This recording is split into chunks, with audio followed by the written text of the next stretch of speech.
The other thing pot causes is depression and suicide. These pictures are all people, their parents post them, all people who committed suicide, pretty much blamed on marijuana. And I'm just going to go through some of the studies, and it's all kind of the same story. Regular users, people who started in their early teens, have more depression and more suicide attempts. What I find with people with depression, when I hear the story that they started smoking marijuana and became depressed afterwards, and I tell them, they're very open to quitting. I mean, they quit right away. There's very little denial there.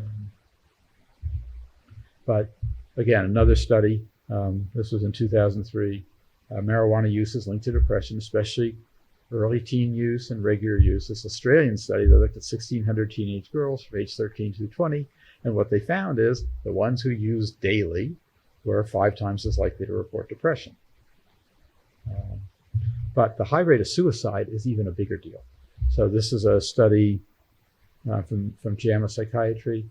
People use marijuana, and they lumped occasional and heavy users together, which they really shouldn't do. But anyway, all users were 30% more likely to develop depression as adults, but 3 times more likely, which is 200% more likely to attempt suicide as adults. And another study, daily marijuana use before the age of 17, 7 times as likely to attempt suicide.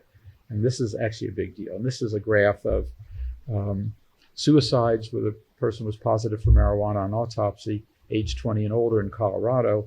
The green line is when they began their marijuana dispensaries for medical marijuana. The yellow one is.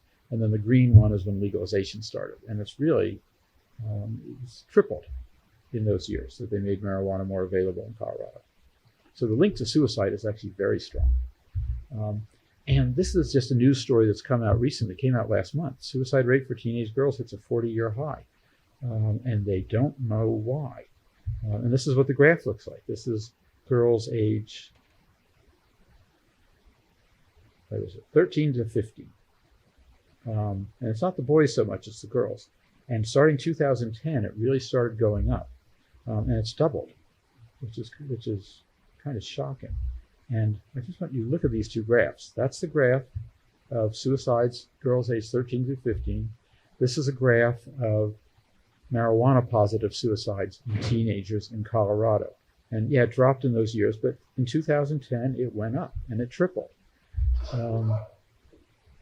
There's all this discussion online, if you look for it, why are our girls killing themselves? And they look at all these possibilities. They don't ask about marijuana. And I don't know if marijuana plays a role in this, but it should be considered.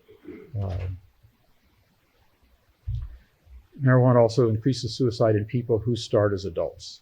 So in veterans with marijuana abuse, attempted suicide twice as often, and they try to count for everything: PTSD, depression, alcohol and drug use, combat exposure, all those things. Taking account into all those things, the marijuana still doubled their rate of suicide attempts. And it does this in people with psychosis and people without psychosis. It's not just related to the psychosis. And there's this weird syndrome with marijuana where people become suddenly suicidal and act on it immediately. And you'll hear these stories about people who just, they don't talk to anybody, they just do it. I saw one patient talk about it in jail who did this. He failed, but he just could not figure out why he became suicidal like that.